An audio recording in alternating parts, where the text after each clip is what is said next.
On August 15, 1945, Japan's empire collapsed, and Korea was suddenly free after 35 years of colonial rule. But one thing did not come back with independence. The throne. The man who would have inherited the Korean Empire was still living in Japan. The palaces in Seoul no longer sat at the center of government.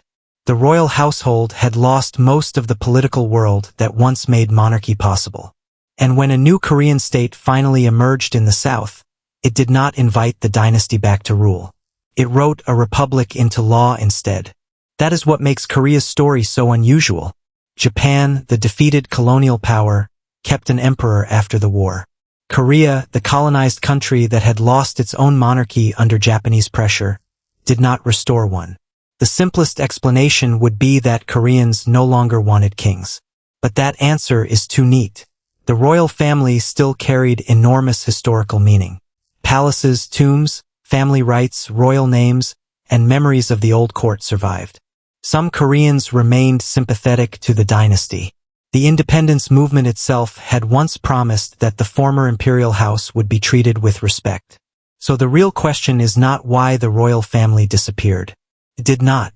The real question is why a family that still existed, still had an heir, and still carried centuries of symbolic weight was never handed political power again. To understand that, we have to start with a distinction that changed everything. Korea's monarchy did not fall in 1945. It had already been dismantled 35 years earlier. In 1910, Japan formally annexed Korea. The Korean Empire ceased to exist as an independent state. Emperor Sunjong was no longer the sovereign of a country. The former imperial family was absorbed into a new system controlled from Tokyo. The Japanese government preserved titles and a special household structure for members of the family. But this was not a restored Korean monarchy. It was a managed royal household inside the Japanese imperial order. That distinction matters because by the time Japan was defeated, there was no functioning Korean crown waiting to resume business. There was no royal cabinet, no independent royal army, no court that had been governing in exile, no political system that simply needed to be switched back on. The monarchy had been absent from real government for an entire generation. And during that absence, a different idea of Korea had grown.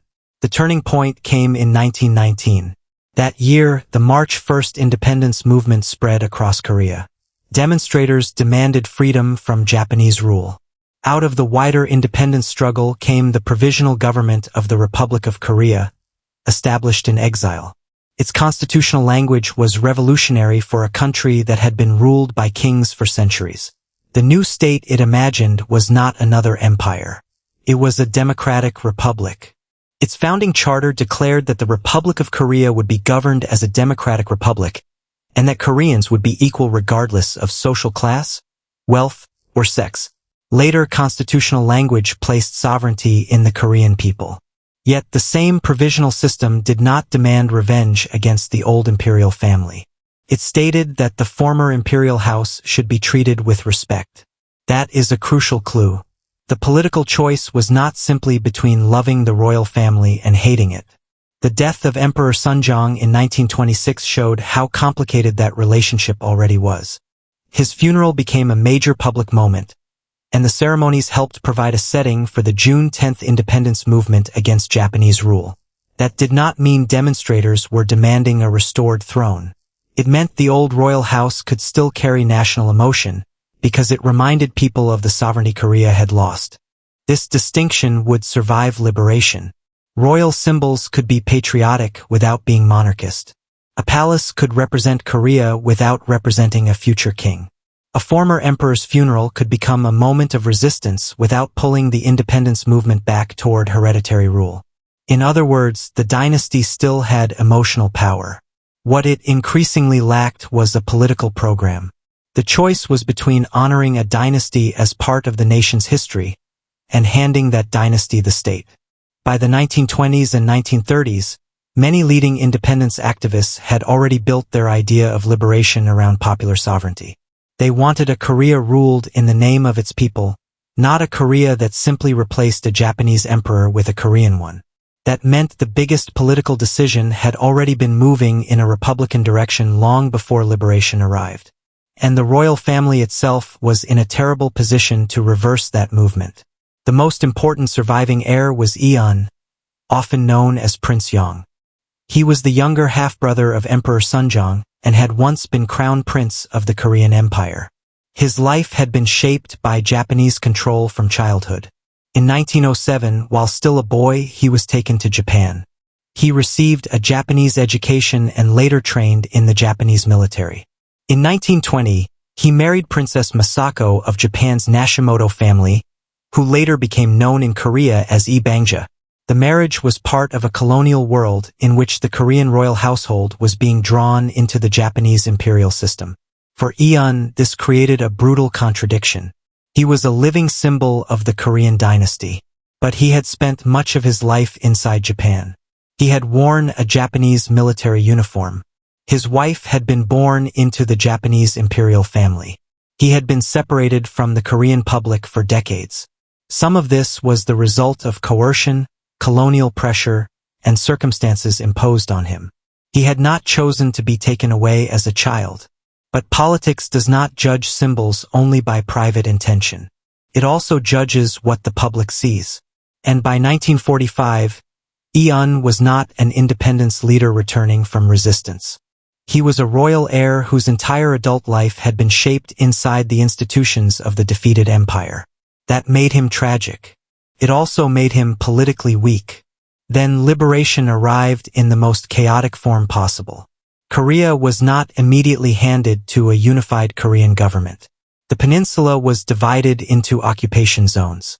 Soviet forces entered the north. American forces occupied the south. The line at the 38th parallel, first imagined as a temporary military arrangement, hardened into a political division. This was already a disaster for any simple restoration. A monarchy needs a state to inherit. Korea was becoming two rival states. In the north, the political future moved rapidly toward a communist system. A hereditary monarchy from the old social order had no realistic place in that project. In the south, the political future was also Republican, though shaped by a very different ideology. The United States Army military government administered the South from 1945 until the creation of the Republic of Korea in 1948. Korean political factions fought over the country's future. But the strongest constitutional tradition available to nationalist leaders was already the Republican tradition of the independence movement. And one man in particular had no interest in letting a royal alternative grow. Syngman Rhee. Rhee was not a neutral figure in this story.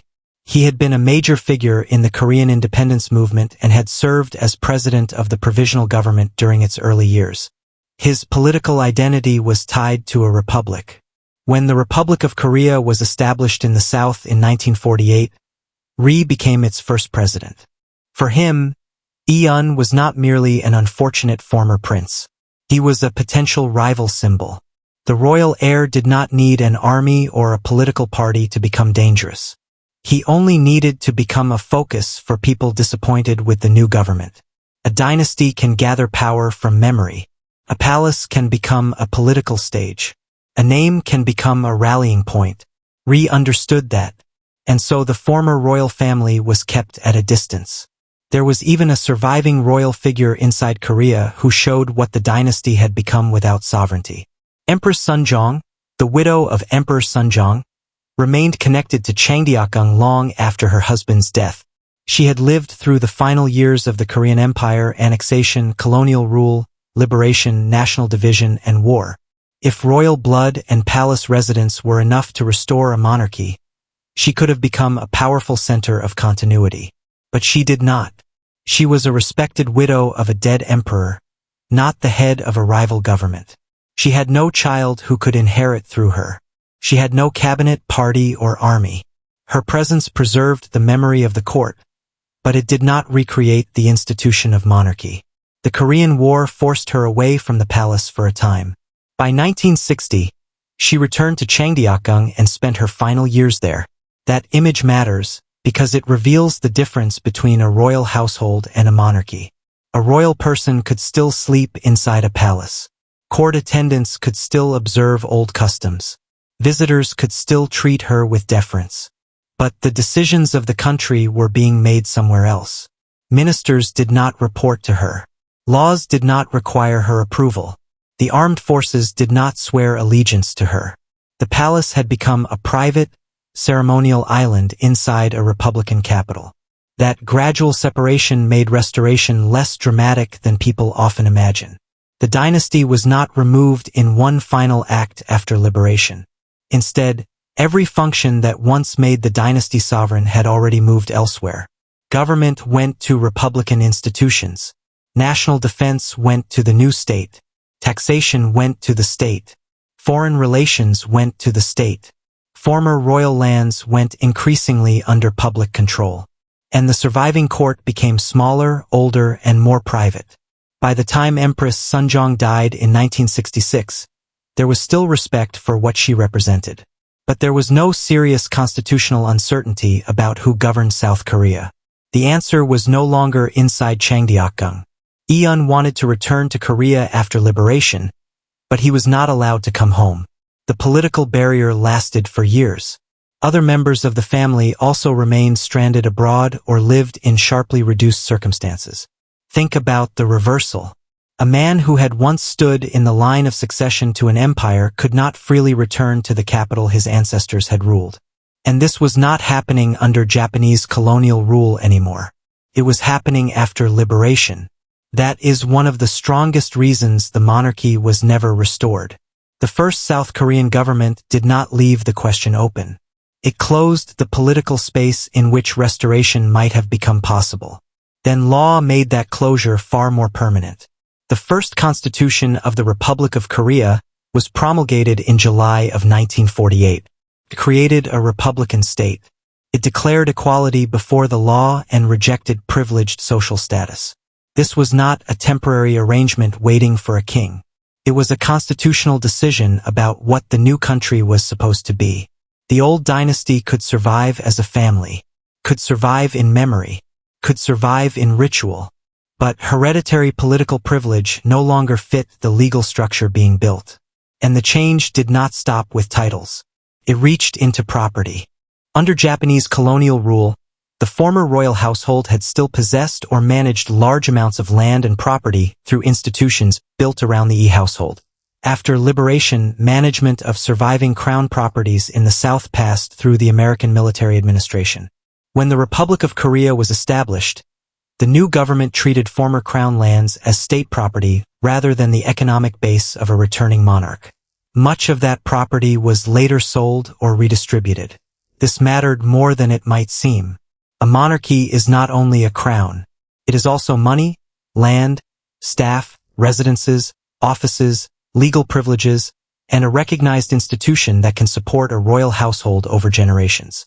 Once those assets were broken apart and absorbed into the state, restoration became harder in practical terms as well as political ones. The family could still have royal blood. But blood alone does not run a monarchy. Institutions do. By the end of the 1940s, Korea's old imperial house had lost the most important institutions that could have turned ancestry back into power. There was another problem. Time had changed what monarchy meant. The Joseon dynasty had ruled Korea for more than 5 centuries before the Korean Empire was proclaimed in the late 19th century. That history was woven deep into Korean identity. But the final decades before annexation had also been years of foreign pressure, internal crisis, military weakness, and political humiliation. The royal house could be remembered as a victim of imperial aggression. It could also be associated with the state that had failed to prevent national collapse. Those two memories existed at the same time. For some people, the dynasty represented the Korea that Japan had destroyed. For others, it represented an old political order that independence should move beyond. This is why it would be wrong to imagine a single national mood in 1945. Koreans did not all wake up on Liberation Day with one opinion about monarchy. But the political organizations most capable of building the new state were not waiting for a king. The independence movement had created republican institutions. The occupying powers were building administrative systems. The Cold War was dividing the peninsula, and the surviving royal heir was far away, politically isolated, and tied to a colonial structure that had controlled him for most of his life. There was no powerful monarchist party able to turn royal sympathy into a national program.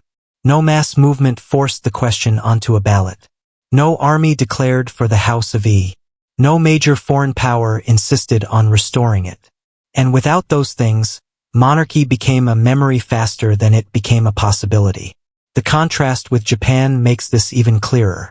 After the Second World War, Japan remained a state with an emperor already sitting at the center of a living institution. The Allied occupation dramatically changed the emperor's role, but it did not have to invent an imperial office from nothing. The institution had continuity. The palace, the household, the succession, the national machinery, all of it was still there. Korea's situation was the opposite. Its sovereign monarchy had been destroyed in 1910. Its royal household had been subordinated to Japan. Its independence movement had developed a republican alternative. Its territory had been divided, and its new states were being built by forces with no interest in sharing legitimacy with a restored crown. So the famous comparison contains an irony. The defeated empire kept a symbolic emperor. The liberated colony did not restore its own. But this was not because Japan cared more about tradition. It was because the two monarchies entered 1945 in completely different conditions. In Japan, the throne was a living state institution that the occupation authorities chose to preserve in reduced form. In Korea, the throne was a historical institution that had already been absent from sovereignty for 35 years. And the longer the royal family stayed outside Korea, the less realistic restoration became. EUN's post-war life shows this painfully. Japan's defeat stripped the former Korean royal household of the special status it had held under the Japanese imperial system. Eun and his family found themselves in an uncertain legal and financial position. They no longer belonged to a royal order with guaranteed privilege. Yet South Korea still did not welcome them back. The heir of the dynasty was caught between two countries. Japan was no longer treating him as royalty. Korea was not treating him as a ruler. The world had removed the political meaning from his title while leaving the personal burden of his ancestry intact. Over time, his health deteriorated. By the early 1960s, he had suffered serious illness and was largely incapacitated. Then South Korean politics changed. Syngman Rhee's government fell in 1960 after mass protests. The following year, Park Chung-hee seized power in a military coup. Park was an authoritarian ruler, but his relationship with the former royal family was different from Rhee's. He was willing to let them return. That sounds, at first, like the opening for restoration. It was actually proof that restoration was no longer a serious threat. A ruling government can safely welcome a former dynasty when the dynasty no longer has a realistic path back to power. Princess Deoki, the daughter of Emperor Gojong, returned to Korea in January of 1962 after decades in Japan. Her life had been marked by forced displacement, an unhappy marriage, separation, and severe mental illness. Her return was emotional, but it was not political. She did not come home to a court waiting for instructions. She came home as a member of a broken family. The next year came the most symbolic return of all. In November of 1963, Eun finally came back to Korea. He had left as a child more than half a century earlier. If history had taken another path, his return might have looked like the entrance of a king. Instead, he arrived gravely ill. He was taken from the airport for medical care. Crowds could remember what he represented, but he was in no condition to lead a political movement, even if one had existed. The image is almost too perfect. The heir returned to the land of his ancestors only after the state was secure enough to know his return would not change the state. He had regained a homeland. He had not regained a throne. Eun later lived at Nakseonji, part of the Changdeokgung Palace complex, with members of his family. He died in 1970. The palace had once been part of a living center of royal government. Now it had become something different, a place where former royals could live privately, a place where the old dynasty survived physically, but not constitutionally. That difference became even clearer through Eun's wife, Lee Bangja. Born as Princess Masako in Japan, she had entered the Korean royal family through a marriage arranged in the colonial era. After returning to Korea, She did not try to build a political court around herself. She became known for charitable work, especially efforts connected to people with disabilities. This was another transformation of royal identity. The old royal family had once ruled subjects. Now one of its most visible members built meaning through service. That was not restoration. It was adaptation. And that adaptation made the dynasty easier for Republican Korea to accept. A royal family that demanded the state would have created a constitutional conflict.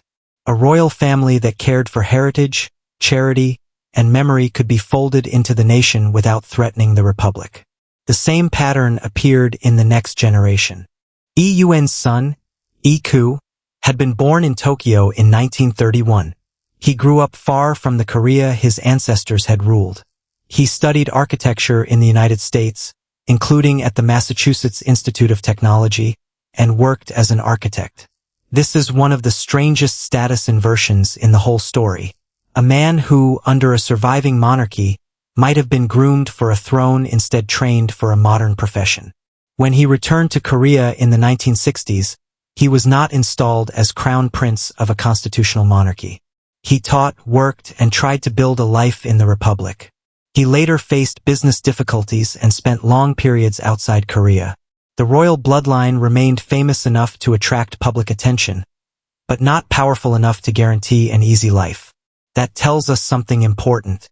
By then, the monarchy had not merely been rejected by law. Ordinary life had begun replacing it. The descendants were becoming architects, private citizens, charitable figures, academics, businesspeople, cultural representatives. A dynasty survives differently when no state office is waiting for its heirs. There is another reason restoration never gained momentum. South Korea spent its early decades facing crises far more immediate than dynastic legitimacy. The Korean War began in 1950. Cities were destroyed. Millions of people were displaced. Families were separated across a new border. The survival of the state itself was uncertain. In that environment, the question was not whether Seoul should have a ceremonial king. The question was whether Seoul would remain under the government that already existed. After the war, South Korea entered decades of authoritarian politics, economic reconstruction, military tension, and rapid social change.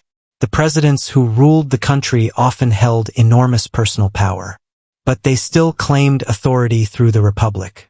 For them, restoring a hereditary monarch would not strengthen their control. It would create another national symbol outside the presidency. Ri had feared that possibility directly. Park had little reason to create it once he was in power. Later governments had even less reason. By the time South Korea moved toward full democracy in the late 1980s, several generations had lived without a monarch. The debate had changed. Now the central political struggle was how to make the republic more democratic, not whether to replace it with a throne. This is one of the most important differences between a monarchy that temporarily loses power and a monarchy that disappears for decades. Time creates new normality. Children grow up pledging loyalty to a republic. Government buildings are built for presidents and assemblies. Courts interpret republican constitutions. Political parties fight elections. Schools teach national history through the institutions that actually exist. A royal restoration becomes harder with every year because it would no longer be returning to the previous system. It would be creating a new monarchy inside a society that has learned to function without one. And that leads to another question. If Korea did not restore the monarchy, did the country erase the dynasty? No. In many ways, it did the opposite. It separated royal heritage from royal power. The palaces remained. The tombs remained. Royal ancestral rights survived. Organizations connected to the Jeonju clan continued ceremonies and family traditions. Former royal sites became part of national heritage rather than private instruments of government. Changdeokgung is the clearest example. It was once a working royal palace, and for long periods the main seat of Joseon government. Emperor Sunjong lived there after becoming the final ruler of the Korean Empire. After the fall of the monarchy and the end of colonial rule, Changdeokgung did not become the home of a restored king. It became protected cultural heritage. Its buildings, gardens, gates, and royal spaces were conserved as part of Korea's national story. In 1997, the Changdeokgung Palace Complex was added to the UNESCO World Heritage List. Think about what that means. The state did not destroy the palace because it belonged to monarchy. It preserved the palace because it belonged to Korea. That is the settlement modern South Korea ultimately reached with its royal past. The dynasty became heritage without becoming government.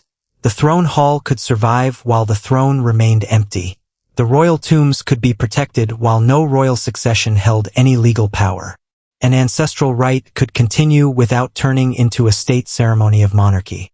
This arrangement let Republican Korea reclaim its pre-colonial past from Japan without surrendering popular sovereignty. And for the descendants themselves, that created a new kind of role. They could appear at memorial events. They could speak about royal culture. They could take part in family associations. They could be treated with respect. But their titles carried no constitutional force. No ministry answered to them. No law gave them a hereditary place above other citizens. The difference became impossible to ignore after Iku died in July of 2005. He had no biological child who could simply continue a universally accepted direct line. Family organizations and descendants disagreed over succession and who should represent the imperial house. In an actual monarchy, that kind of dispute could become a constitutional crisis. In modern South Korea, it was a family and cultural dispute. That may be the clearest proof of how completely the political system had changed.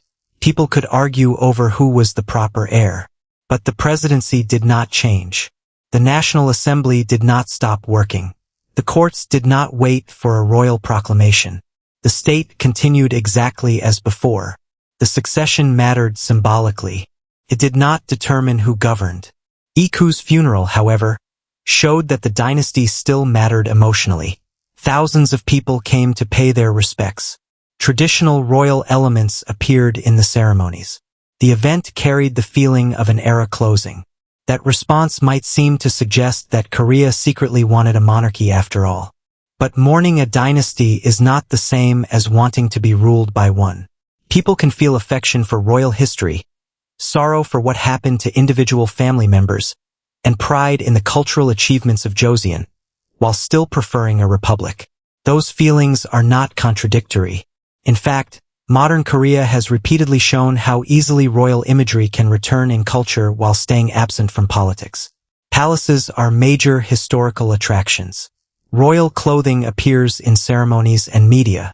Joseon kings and queens fill television dramas, films, novels, museums, and schoolbooks. Visitors line up to walk through gates that once separated commoners from sovereigns. But the relationship has reversed. The public now enters the royal space. The royal space no longer rules the public. There have been occasional modern gestures toward symbolic restoration. Some descendants and supporters have spoken about reviving imperial traditions or recognizing a symbolic royal house. At times, public discussion has shown curiosity, even sympathy toward the idea. But no broad political coalition has come close to turning that curiosity into constitutional change.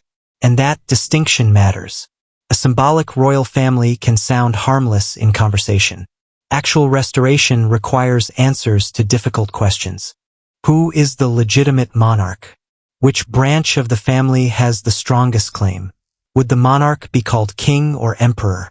What powers would the office have? Who would pay for the household? Would former palaces become residences again? Would hereditary status violate the constitutional principle that privileged castes should not exist?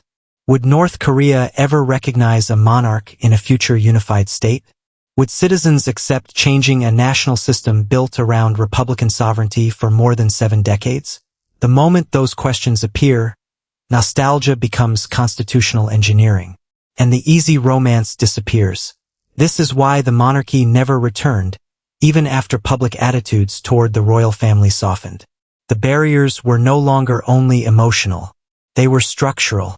South Korea's entire legal and political system had grown around the idea that sovereignty belongs to citizens.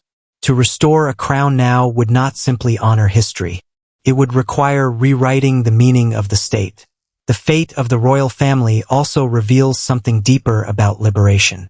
Independence does not always restore the world that existed before conquest. Sometimes colonial rule lasts long enough that the society fighting to escape it imagines a completely different future. That is what happened in Korea. Japanese annexation destroyed the sovereignty of the Korean Empire. But resistance to Japan did not simply freeze the old empire in memory and wait for its return. The independence movement developed new ideas about citizenship, equality, representation, and republican government. By the time the colonial system collapsed, those ideas had their own history. They had leaders. They had constitutions. They had martyrs. They had legitimacy. So liberation produced a new Korea, not a restored version of the Korea of 1910. This does not mean the old dynasty was responsible for everything that followed. It does not mean undeserved exile from his homeland. And it does not mean the royal family's suffering under Japanese domination should be ignored. The family had been manipulated, separated, absorbed, and used by the colonial system in ways that damaged its connection with the Korean public. That human cost is part of the story. But political legitimacy and personal sympathy are not the same thing. A nation can feel sorry for a prince and still refuse to make him king. South Korea eventually did exactly that. It allowed royal descendants to return. It gave some of them places to live connected to the old palaces, preserved their ancestors' tombs, protected royal architecture. It honored royal culture, but it did not return sovereignty. That separation became permanent because almost every major force after 1945 pushed in the same direction. The independence movement had already embraced republicanism. The peninsula's division made a unified royal restoration nearly impossible. Communism in the north rejected hereditary monarchy. Republican nationalists in the south had their own political legitimacy. Syngman Rhee actively blocked the old heir from becoming a rival symbol. The constitution rejected privileged social status. Former crown property was absorbed into the new state. The royal family had been politically weakened by decades of separation and Japanese control. The Korean War made state survival more urgent than dynastic questions. Authoritarian presidents had no reason to create another source of national authority. And when democracy finally deepened, citizens fought to improve the republic rather than replace it. None of these reasons alone completely explains the outcome. Together, they made restoration extraordinarily unlikely. There was no single day when Korea held a national vote and said, "Never again a king." There was no dramatic ceremony in which the last crown was smashed. The monarchy disappeared through a chain of decisions. First conquest, then colonial absorption, then republican resistance, then liberation without immediate self-rule, then national division, then a new constitution, then exclusion of the royal heir, then war. Then decades in which ordinary republican government, however imperfect, became normal. By the time the former royal family could come home, the country they returned to had already learned how to exist without them. That may be the saddest part of Eun's return in 1963. He did not arrive too late because a coronation had happened without him. He arrived too late because the idea of needing a coronation had faded. The palace was still there. The family name was still there. The tombs were still there. The memories were still there. But the political world that gave those things royal power was gone. And the final irony is visible today in Seoul. At Changdeokgung, visitors can walk through a palace that once housed kings, emperors, court officials, and the final members of the old imperial family.